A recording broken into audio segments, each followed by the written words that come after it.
Welcome to TCM Talk Therapy. Hi, I'm Jen and I'm a doctor of Chinese medicine specializing in facial acupuncture, and I'm a face reader. I grew up in the West and I practice in Eastern therapy.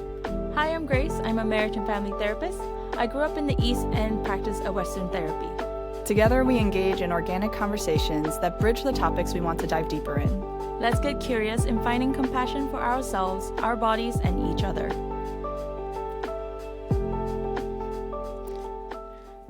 Welcome to our first episode. So I'd like to give a little snippet into, or look back, or flashback. Okay, story time. Yeah, it's story time. Welcome to our first episode. Before we start, I just want to give a little bit of a snippet, a little bit of a flashback, story time into how this podcast came to be. It was sometime in winter. It was in the fall, transitioning into winter. Yes. Wow, that's a while ago now. Yeah. We were just sitting and chatting in Jen's office, as we just end up doing, because the Pilates studio I teach at is nearby Jen's office, so I just come along. And I take Grace's Pilates class, for those who don't know. And we just end up hanging out, and then we just end up talking as we are right now. And it's always just such good conversations that we always joke, like, we should just start a podcast. And then every other conversation, we're like, we should just record this. We should just start a podcast. Yeah, because we get into such cool conversations that kind of bridge our Eastern and Western and cultural type of topics and conversation just by chance. And I was like, we need to hit record. We were like, we have to do this. But the exact conversation that made us go like, no, this is the turning point was fall leading into winter. And it was just like that vamping up of going into Thanksgiving, going into Christmas, like the start of Q4, as we all know it in corporate terms. And I was just like, you know what? This is so incongruent with nature. Like, this is fall. We're supposed to be slowing down into winter. But then, like, why are we, especially American society, like, why are we going harder and faster, trying to buy gifts, trying to stock up our fridge, trying to prep for family coming in, trying to prep for travel? It was just so chaotic. Also, we have to wrap up work because it's Q4. Yeah. But yet this is the time in the year where people start to feel a sense of seasonal depression, or start to feel down, start to feel more anxious, more negative as a whole. So this was the moment as we started talking, we were like, wait, this is where our podcast starts. This is where our podcast begins. Yeah, because it just felt like a very important thing for people to know. And the two of us were very, very into the whole idea of education as a foundation. Mm-hmm. And so I think if people actually understand the dynamics of nature and seasons, it will help to give them more insight on how to approach each season to help not just their bodies, but also their mental health. And mental health is where we really want to put our focus, because Grace being a therapist, me being an acupuncturist, like a lot of people don't realize that acupuncture can help so much with mental health, but it seriously is the foundation of it. And so, yeah, let's just dive right into what the seasons are and how it is according to the 5-element theory, which are the elements of wood, fire, earth, metal, and water. And all of these are in a generating cycle. When we talk about each season, they're correlated to a specific element. So, for example, spring is correlated to the wood element. Then you go into the fire season, which is summer. Then it actually goes into a 5th season, which is technically late summer, which is related to the earth element. Then you go into metal season, which is the fall. And then you go into the water season, which is winter. And so having that as the understanding of where the elements are and where it ties into each other, it's always in that generating cycle. It also follows the yin and yang theory. So everyone thinks that yin and yang is just opposites, but actually it's not the concept of opposites. It's actually how one can transform into the other and back into the other again. If you look at the yin and yang symbol, it looks like a circle, and you have a white side and you have a black side. And the two of them actually have a dot with the white and the black and the black and the white. And so that is the embodiment of the concept of yin turning into yang, yang turning into yin, and always having a part of it within each other. They're never fully separate. I think that when we were first talking about this, we were talking about how they're actually just kind of like the koi fish swimming around each other. Exactly. Like I always think of the Avatar fish in that one scene. Not one. It's not really one scene. It's in a bunch of episodes where the two fish are just like Swimming swimming around and each other, yeah. yeah, chasing each other and in a very steady pace and Yeah. circling like the moon reflection.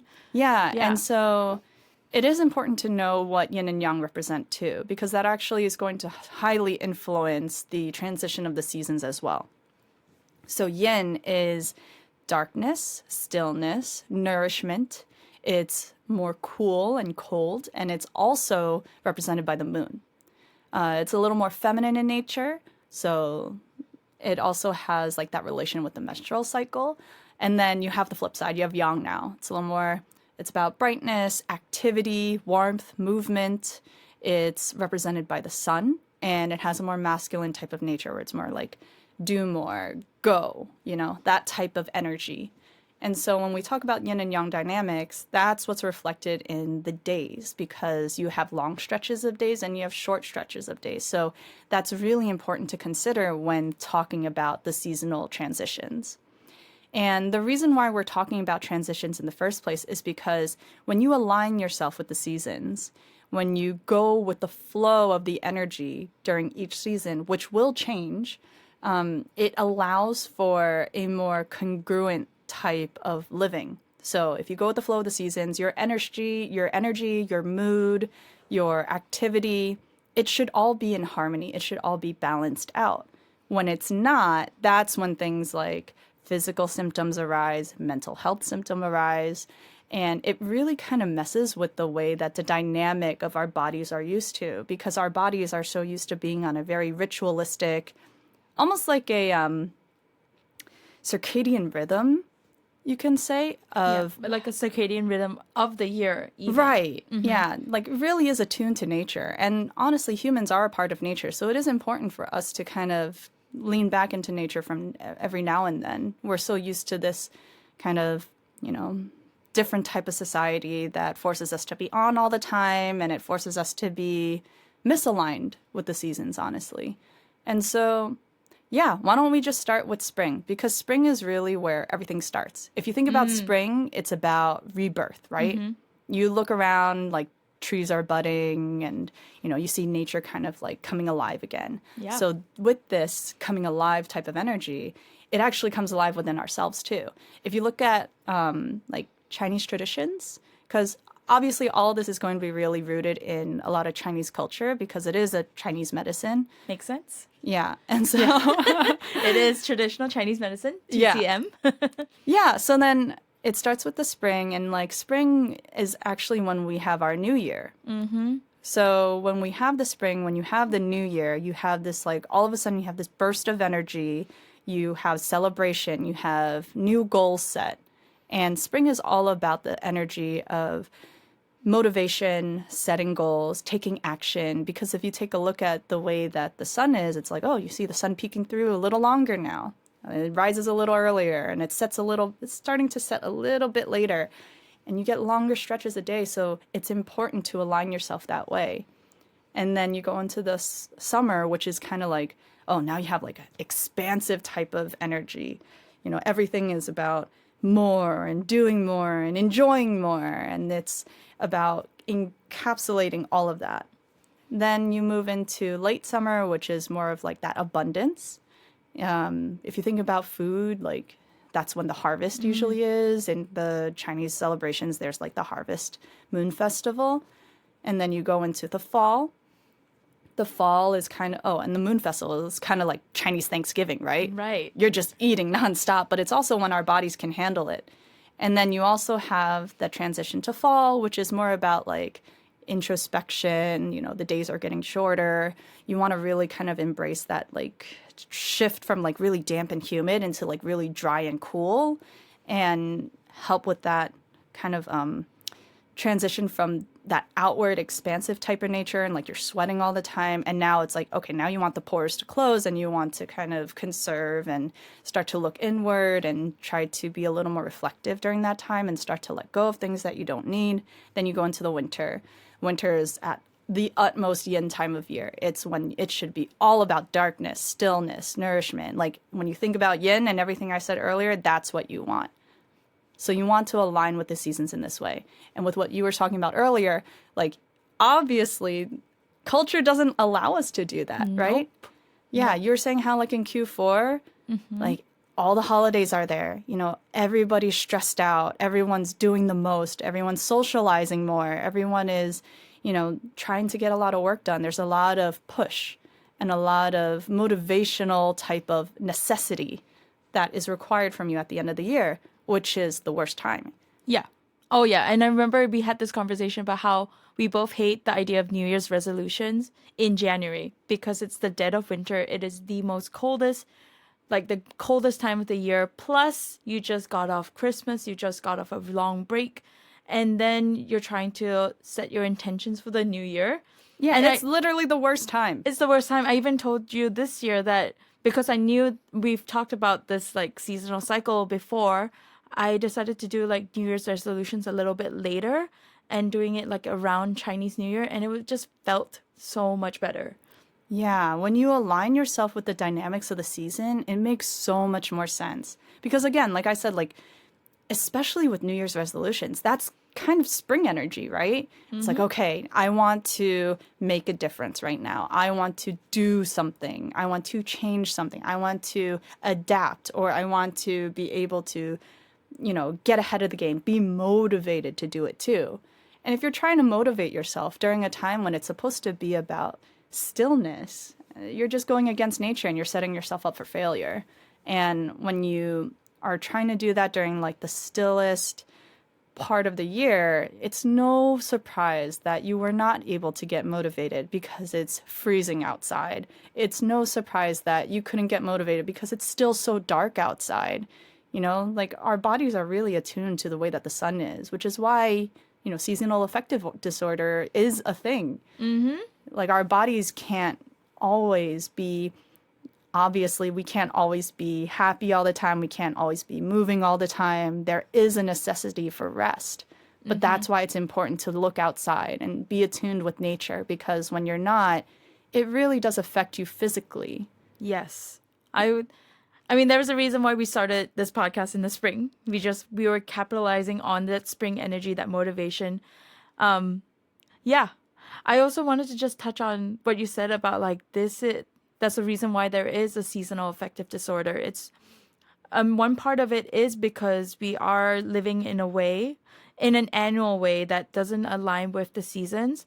And then there's this cultural and societal pressure from modern life that forces you to be the most active in the most like still season. And I think that's part of why seasonal depression happens. But I also think that there's a reason why winter is so stressful for most people, and maybe even the summer, or like these two extremes of the year is the most stressful for people, because a lot of things happen in those two times. Like, if you think about a lot of the sad things that happen, they tend to happen around winter, because winter feels like a sad season. Like you mentioned, with like leaves have already died, the animals are in hibernation. Like this should be a slower season, but because there is a pressure to speed up, there's almost like this like dissonance that happens in people where you're like, oh, I have to be like this, but I want to be like that. And again, that brings up that sadness, that brings up that grief that we've kind of like, we're going to touch on later on in another episode. But I also want to touch on briefly that there is this anxiety that happens in the summer because we want to produce more, we want to have so much fun. And also it's like we're rolling off that spring energy into the summer. A lot of people get really, really anxious in the summer because in theory, you're supposed to be having fun. You're supposed to be on summer break, but then you're still working, you're still producing. You still have to, like, life still has to go on in the summer. So I also noticed that there has been a lesser known seasonal part of this like seasonal affective disorder, which is like anxiety rising in the summer. That's really interesting you say that, because when we talk about the dynamics of the 5-element theory, there's also kind of like this essence of each element. So wood is about direct energy. It's about getting things done. It's about kind of like setting goals and meeting them, and it's about achievement. Summer is about fun and spontaneity and adventure. And when you're not aligned with that spontaneity, fun, adventure, and you're not allowing yourself to go outside during that time, yeah, it can be very stagnant. You can feel very stuck, and it's like, oh, my body, it's almost like you said about the dissonance that happens. That's almost like when you go against your gut feeling of like what you want, what you truly want or truly need in a way, or just what feels right to you. Like, I feel like that's where people lose touch of their intuition and their ability to understand themselves or be aware of their body, is when they are constantly just doing what is against what they truly feel. I love that so much, because I think that's why transitions are extra hard on all of us. Because And not just seasonally, but just any transition. Any transition. That's why I'm like, it's moving from one state of being into another, and we're creatures of habit. We're human. So once you get into this like steady, comfortable, convenient rhythm, you're forced to switch into something else. You're like, everything in you wants to resist and push back. And so it's almost like when you transition from, I think the more drastic one is going to be like, summer into fall into winter. That summer to fall, slowing down energy is really hard. It's much harder than like having no energy and then suddenly having energy. Now it's like, I had all this energy and now I lost it. And why? I don't like that. I want more. We're in a society where we prioritize doing more, being more, achieving more, experiencing more. And it's like the sense of indulgence. Yep. But that's what we have to be able to process and let go of. And that in itself is a form of grief, right? And like you said, like that's kind of like that transition into the fall time. And it's funny because each season, each element has an associated emotion with it. So grief is actually the associated emotion with fall. Then you go into winter, which is actually fear. Fear and like that form of like fear of the unknown type of anxiety. Then you go into the spring, which is actually about anger or frustration. But if you think about it, right, like what do you need to get motivated? Sometimes you need like that little push of anger. It's kind of like when people are getting hyped up in like a sports game or something like that. They're like, oh man, what's going on? Who are we going to beat today? It's like, get angry and like get motivated. There actually is a pretty close association with like anger and motivation. And then you go into the summer, which again is about like that happy, joyful. And that's the interesting part, is that you can't really have joy without sadness though. So there is that combination of joy and sadness that is associated with the season of fire and like the summer, hence summertime sadness, And then you go into the late summer, which is actually about worry. That one's a little harder to conceptualize, but just from my own like thinking, I think that's the time when a lot of people are starting to worry, because you're going into that transition again. It's just like, oh man, like what do I actually need? What do I want to keep? Do I need to like hold on to all these things? And that's a very much like a worry type of mindset when you're in that abundance and in that indulgence, and then you have to figure out what you can keep and then let go of. That's a very earth type of season. Yeah. And I also think about how the timing of that is so badly timed with the start of school, the start of going back to work from summer break. And honestly, society really doesn't go on the flow with the seasons. No, I feel like we've really messed up there. I don't know if it's like a Western or Eastern thing, because the world kind of is moving in that same direction now of like starting in the fall and ending in the summer. But I know that growing up in Malaysia, we would start school in January because we didn't have winter or anything like that. It's a tropical country, so it's all like we have to start in January because that's the start of the calendar year. What? I did not know that. So honestly, I miss that, because you start the school year, but then you go straight into Chinese New Year. So it's still fun, but then you kind of build on this energy. And I'm thinking about how like the summer, I mean, it's hot all the time in Malaysia, but it was hot in the summer, but you kind of like, you're still having fun because you're still in school and you're seeing your friends all the time. And then you're gearing up for like the end of year exams in the fall, like August to October. But then you get to rest November and December. And like for me, like growing up Christian, so like I got to celebrate Christmas with all of my heart, you know, Wow. which is doing nothing. So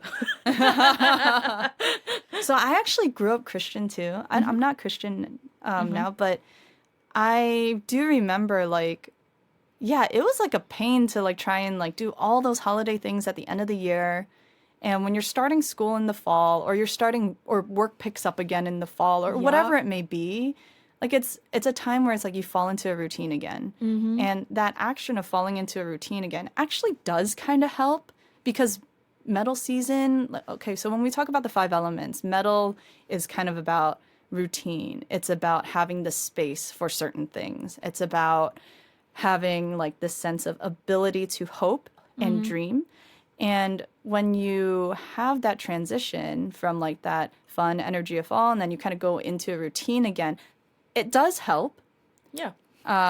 I would say that actually isn't necessarily a bad thing, quote unquote, to start the year, but I definitely don't think that it's smart to have all these holidays happen in the Yeah. dead of winter. Yep. Like that's really where I think that it's harmful for us. And I always tell my patients who come in and they're just like, Jen, like I have seasonal affective disorder. It's really starting to hit me right now. And I'll be like, oh, did you go outside today? And they're like, no. Why would I? It's so cold. Or like, it's like, I don't have time. I'm going back to work. I'm going back into my routine, whatever. I'm like, yeah, one thing that actually helps a lot is actually red light therapy, because then you get some form of like sunlight. Yeah. Your body actually adapts to light rays very well because of that. And, another thing that happens too is like a lot of people think that with the transition from fall to winter, like you have to do more because of the nature of everything. But the ones where the patients who actually listen to me and follow up with my suggestion of, slow down, do less, be very mindful of your boundaries, be very mindful of understanding what your limit is. And if you listen to your body, if you become attuned with the essence of, I don't think I can handle this social type of activity right now, then instead of going all out for the holidays, maybe you just do something simple at home with your nuclear family. Or maybe you go on a trip to a more tropical area. See how your body feels when that happens. And they'll be like, wow, I wasn't that bad this year. I actually felt okay. And it's something where it's so simple, where if we understand that we're just simply overexerting ourselves during a time when we should be practicing more stillness, it can be so healing in itself. And that's not something you need to go get acupuncture for. That's not something you need to go to therapy for. That's really just becoming attuned to yourself and being like, hey, what's my limit? Yep. And I believe that acupuncture and therapy can help us be more in tune with our own bodies and our own rhythms. Oh, yes, definitely. Oh, definitely. But I also love that what we're talking about is just like, hey, these are things that feel out of whack. Maybe these are ways that you can help you be more congruent, be more in tune with yourself, with your body. And also, I had a thought and it slipped out of my head, but I think it was to do with, oh, yes, you talked about the like transition of like going from fall to winter, and then people coming in with seasonal affective disorder. And for you were like, hey, here are some very helpful tips to stay in routine but not overexert yourself. That is also what I do with my clients with seasonal, especially if they have seasonal depressive disorder in the winter, because that's actually like the clinical term for it, major depressive disorder with seasonal pattern. Wait, tell me more. So what are the different patterns? Is there one for each season? No. Well, not in the clinical Western clinical terms, but people are trying to push research so that there are seasons within like feeling more either more manic or feeling more depressed, and that there should be more like openness to allow like to noticing that sometimes people are depressed in the spring and sometimes people are not depressed for the rest of the year, if that makes sense. Yes.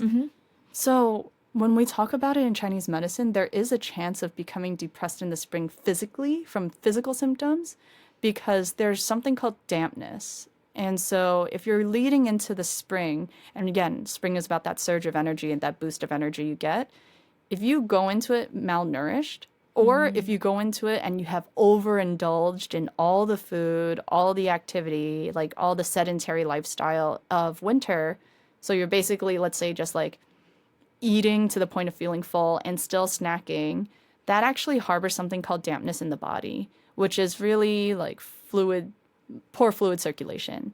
So I like to think of dampness as this idea that like if you're kind of like a hose, if you step on the hose, then some areas will pool with water and some areas will dry out. So that can happen internally in the body in many regions.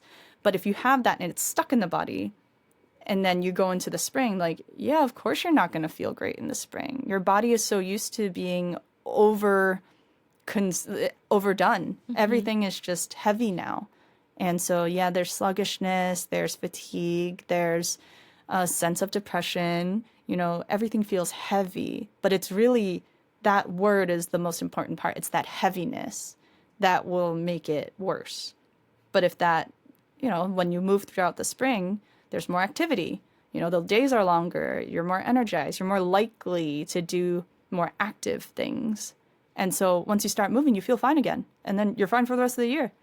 So it really is like a physical manifestation that could cause the mental health aspect of it. Totally, because your body, mind, and soul are all interlinked.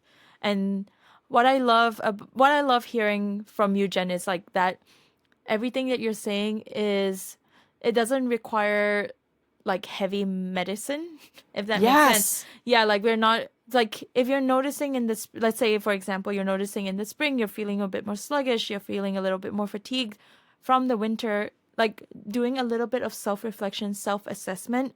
Like, was it because of the winter, or am I actually falling sick and do I need to go to the ER? You're able to have this tool for yourself to be like, maybe I just need to go to another workout class, or maybe I need to add another yoga routine or Pilates routine to my week. Like, just doing a mini adjustment so that you don't have to run to a very quick fix because it's so dire. Yes, and we're in a society where we want a quick fix for everything. But if you really pay attention to your body does not respond well to quick fixes. I mean, and rarely do we need that urgent, like, fix. Yeah, and that's what a lot of Western medicine approach is. It's like a quick fix, quick solution. It's like something's wrong here, then we'll treat it. But it's not about that. You got to look at the body as a whole. If you look at the body as a whole, it's like, again, that hose analogy. If you're stepping on the hose, one area will pool and the other area will dry out. So if we just let go of the thing that's causing that stepping, if we take our foot off, then, you know, it'll flow again. But where is that stagnation happening? How is that stagnation happening? Is it from too much of a sedentary lifestyle? Is it from emotions? Emotional stagnation can definitely affect it. If you think about it, like emotions are actually pretty pathological to the body in excess. Right? Even something as like too much excitement could be really pathological to the body. Yep. Because I always say this to my patients, like, acupuncture is all about circulation. If you have good circulation on the energy or chi level, the blood level, and the fluid level, and you're not burning yourself out and you're maintaining the health of your spirit by doing things that you enjoy, then, you know, everything should be in harmony. Everything should be in balance. As long as you also align yourself with the transitions of the seasons, it should make sense. It's when you don't, and it's when you try and push past that feeling of uncomfortableness, that's when stagnation can occur. So for example, if you feel really, really excited, you could feel your heart racing, right? That's a clear indication of your emotion causing a physical change in your circulation. Or if you get hit with really sad news, all of a sudden, like, you feel the air taken out of your lungs and you just don't know how to breathe. That's another form of poor circulation. Or you're feeling really stressed and you tense and tighten up everywhere.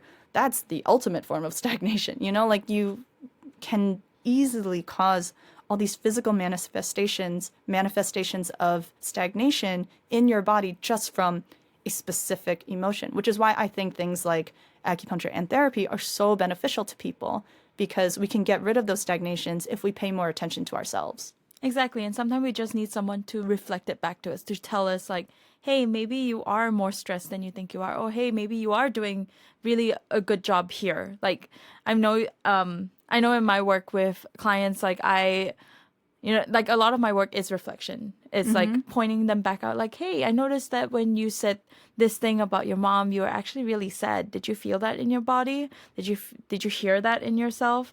And I think raising that awareness is actually, I prefer working in this way where like instead of giving clients like specific tools, like you should do this breathing exercise, you should do this kind of the like homework. the homework. Yeah. Oh my God, we've talked about homework. We don't like it. We don't like We homework. don't like homework in this room. I don't like homework either because I think the homework is learning to be more aware and increasing your insight just a little bit more. And the way to increase your insight is to not only listen to podcasts like this and connect to your own life. That's great. But it's to be more curious. That was cute. I see what you did there. Right?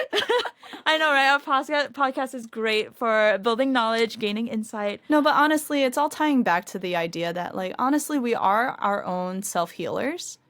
We can heal a lot of ourselves. In fact, something that I remember, something that really stood out to me in acupuncture school, this was from, like, one of the very first classes I took there. They said that acupuncture is really only 30% of the healing. 70% of it is from the patient, diet, lifestyle, exercise, habits, sleep patterns. Like that's the most mind-blowing thing. It's because you don't actually have any results if you don't do the change within yourself. But that's also the reason why I refer people out to therapy a lot, because a lot of people will be like, oh, I'm having this symptom. I'll be like, okay, and I treat it and it gets better, but then it comes back. I'm like, wait a second, there's a pattern here. Why is it coming back? Is it an emotional cause? Most of the time, yes. Because like I said, a lot of the things that happen to bring stagnation in our body is from our emotions. And there's many types of emotions, but how does that type of stress reflect inside our body?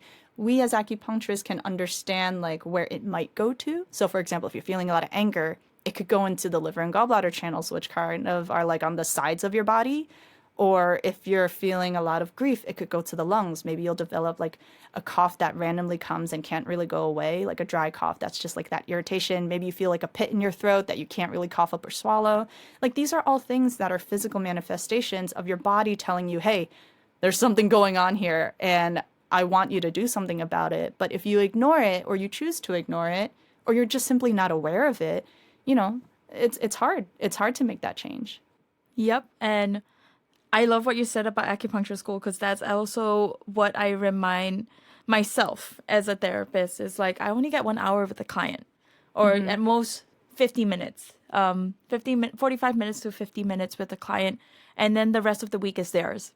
Like it's on them to make those changes. It's on them to remember what they learned from that 1 hour, to use the skills that they have to keep growing, to keep reflecting, to keep being aware.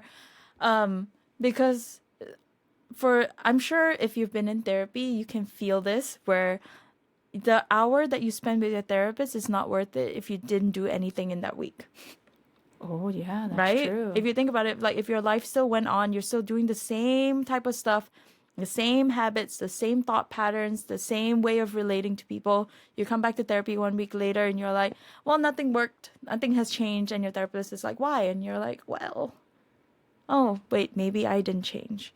And what I love wasn't aware because they weren't aware and they were not willing to. Maybe it's not willing to be aware. Maybe they just have no capacity to be aware. There's so many reasons that you only can work out with another person in the room who's there for you, which is why I love acupuncture. Where you're like, especially with you, where you actively bring in like, okay, I'm seeing this symptom in your body. How does this relate to your diet? Tell me what you ate over the past 3 days, because I think that's affecting what's happening now. Yeah. And that's how I work as well in the room. Like, okay, what happened in the past 3 hours leading up to this? Why are you suddenly so stressed? Was it the drive? Or was it work? Or was it this long conversation you had years ago with your mom? Right? Yeah. It's so easy to... That's the thing I really like about the things we do. I feel like it's just this giant puzzle. And it's all about understanding what the pieces of the puzzle are and trying to fit it into what the puzzle of your unique body is. And everyone is uniquely different. People who have lived the exact same life will have a different way of approaching it. And so that's why when I do my treatments, I'm always like, hey, I want to get to know you. Because if I know you as a person, it helps me reflect on how things translate into your body. That's why I got really into face reading too, because I honestly was not a very good person who would like, I wasn't good at reading people. I actually wasn't really good at like kind of understanding what makes you upset or anything like that. Like I wouldn't consider myself a very attuned person in that way. Like I could see if you felt different, but I wouldn't be able to pinpoint exactly what it was. Wow, this is like actually shocking to me right now. Yeah, no. Like I was very shy before. I didn't have any confidence. And then I remember when I first started learning face reading, I was like, wait, I feel like I understand people from a different way now. And I feel like I can actually like grow. I was very much in a bubble before. So then I lived my life in a bubble for a very long time. And then when I started to expand my view and my perspective, I was like, hey, like if I understand your habits, it makes it a lot easier for me to predict what's going to happen next. So if I see you're a wood type of personality and you're a very direct and assertive person, but you're not being direct and you're not being assertive, then of course you're going to be angry and frustrated all the time. And then it's definitely going to go to your liver and gallbladder channels because that's where the emotion is stored. And so it helped me become a much better practitioner that way. But yeah, I know it is kind of surprising, right? I know. I was just kind of like, wow, I didn't know that about you, but it makes so much sense because I know that we are both the kind of people that we're constantly learning, we're constantly adding, we're constantly integrating as well. Like that's also part of why we started this podcast, part of why we had these really good conversations, and also like learning more about how each other's like expertise lead into this. And I think it's just so cool that like I can speak this from my point of view or like my personal point of view, that I know that we're both the type of people to also practice what we preach as best we can. We're human, we fall. And this is another reason why I hate giving homework, because I'm not likely to follow it. I know. I was like, the amount of times that I'm like still eating fried foods when Jen was like, eat something blander, and I'm like, But again, it's like about like being aware of that too, right? And also integrating, and also like having compassion for ourselves when we don't necessarily live up to like the quote unquote perfect standard of what we tell our patients or clients to be. Mm-hmm. Mm-hmm. There's something my grandpa always used to tell me that I took to heart, very much so. And I think it's the only reason why he lived for so long. He's like, as long as I can sleep, I can eat, and I can poop, then I'm fine. I don't need to do anything else. I'm healthy. I'm like, Grandpa, you have COPD, you have high blood pressure, you have diabetes, you have all of these, like literally every single diagnosis under the sun. And he still drank because it made him happy. He still ate whatever he wanted because it made him happy. And he did not follow taking his medication, but he lived till he was 82. Wow. And I'm like, there's no way you should have lived till 82. But I really do think that positive perspective or that ability to to enjoy your life is a huge part of it too.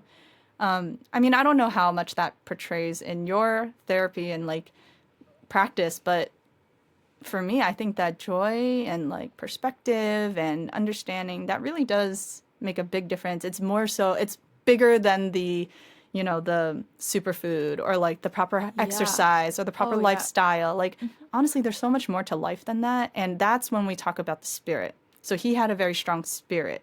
And when we talk about Chinese medicine, we always talk about the mind, the body, and the spirit. And I think a lot of people get lost in just the mind and the body. They forget about the spirit. And the spirit is kind of like the essence of who you are. It's what I like to say, the most authentic version of yourself. So when you're following something that, if you're living in a way that aligns with the way you think, or you're practicing something where it aligns with your passions, or you allow yourself to do the thing that gives you purpose, that boosts your spirit. And once your spirit falls, no matter how healthy you are, no matter how mentally healthy you are, it doesn't matter, because it's like your soul is dead inside. You're not pursuing something that gives you purpose. I love that so much. Also because one of the frameworks I use in therapy is something called internal family systems. Mm-hmm. And so the idea is that there are parts of you that come out because they need to protect you, they need to manage the situation, or they feel really guilty and hurt. So there are all these parts at play. But the one that should be in control of all the parts. Not, I don't know if control is the right word, but the one that's like, that's you. That's why I call the truest you in session, like the truest you, the most authentic you. That's the part of you that is curious, that is compassionate, that is confident, and knows what's best to do in each situation. That I think speaks to what you're talking about with spirit. Yes. Like this, for one person, the most curious way to approach a conflict would be to back away. And that's okay, because maybe they had a part of them that just wants to fight everyone. And we are telling this part, maybe this time you don't have to fight. And that's actually the most healthy thing for them to do in that moment. For another person, their authentic self could be telling them like, hey, I think you need to speak up, because all you do is run away. Maybe this is the time you need to stand up for yourself.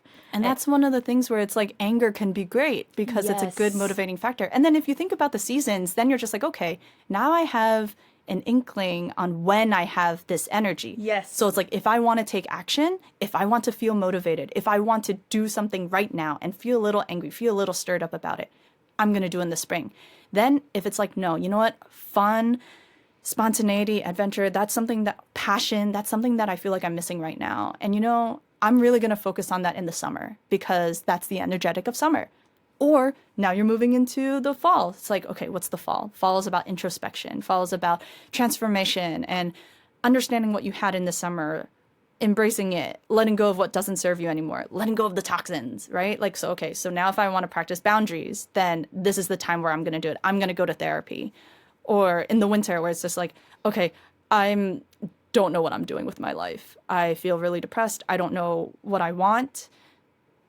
If you think about winter, again, it was linked to that emotion of fear and anxiety, but the opposite of that, or like the most balanced form of that, is actually wisdom. Because the more you know, the more wise you become.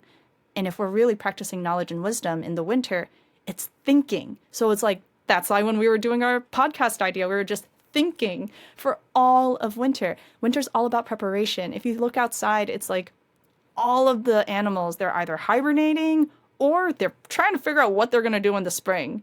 And that's exactly what we should be doing too. So if you really have a question of like, when should I apply things to my mental health? How can I get clues from anything on how to approach things? Just look at nature. Yes. I'm like trying to think. I'm like, well, we're going to cut this part out. But I was like, I think that's like a perfect way to wrap up into the end. But okay, so I'll say, I love that. And there was a question that did come up to mind. And I think this might be something that's on a lot of our minds, especially with the recent LA fires, but also with the amount of like stuff that's happening around the world with climate change. And Yeah. it feels like seasons are out of whack. Like even we've talked about this like last 2 weeks ago, like some trees are blooming, some trees are not, and like everything feels a little bit confusing. Is there anything in TCM that can like help us feel more grounded or like learn to attune better to the changes around us? Okay, this is the reason why I check the weather app every day, because I don't know what the temperature is going to be. I don't know what the weather is going to be like because of the climate change, right? So when that happens, honestly, take it day by day.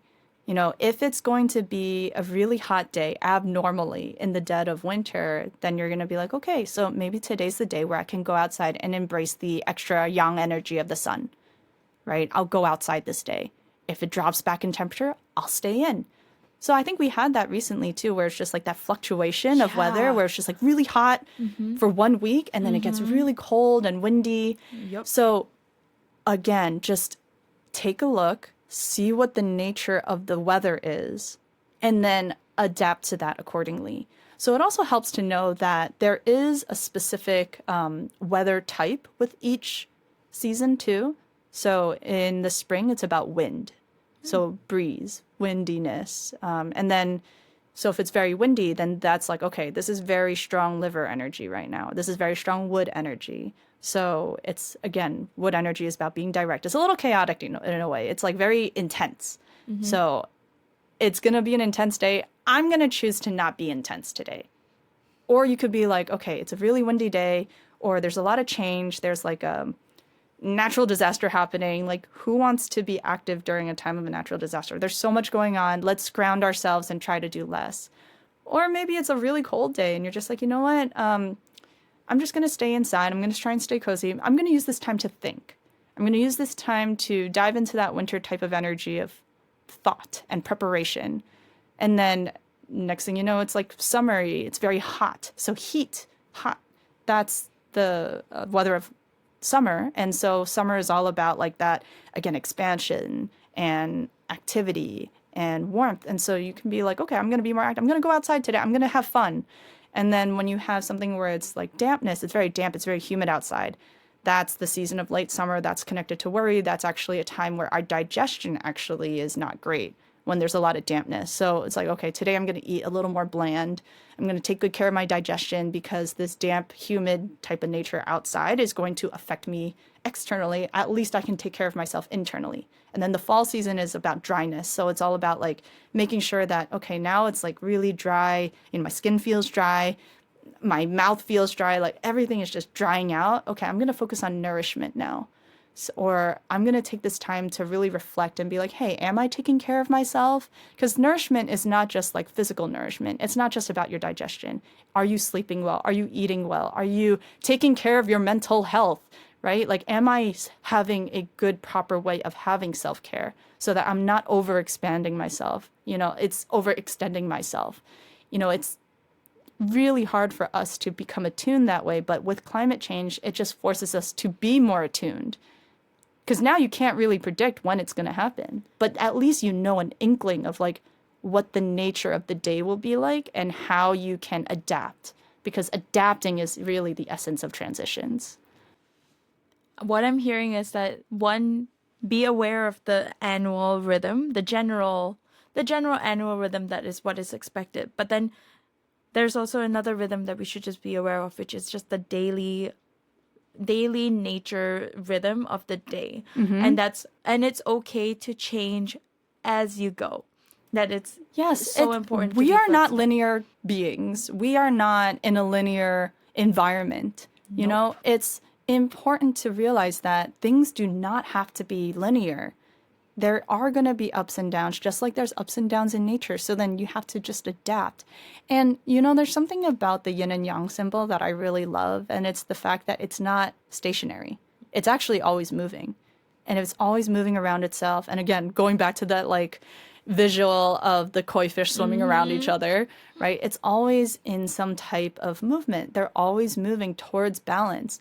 If you stretch out a yin and yang symbol in the way that it's moving, it's kind of like a sine wave pattern or like a bell curve. So it's like it has its ups and it has its downs and it has its ups and it has its downs. But it's a matter of making sure that it's not an extreme up and an extreme down. It's about having that motion, a more fluid type of like soft, gentle wave versus like high peaks and low lows, you know?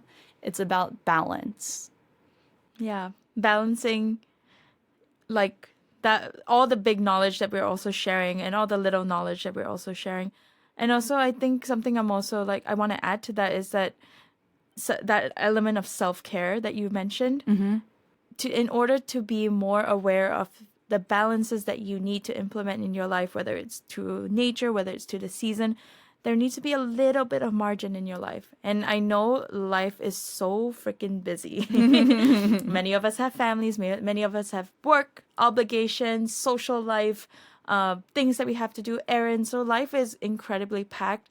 But I hope that what me and Jen have said in this episode is that we can encourage you to just have a little bit of margin, like maybe even just like a few seconds to just breathe in and out and just notice what's different today, what feels weird today, what feels good today. Like even having just that little check-in for yourself would help you, and being just a little bit more mindful of what's going on around you and in you, how it can help you just live a little bit freer than before. Exactly.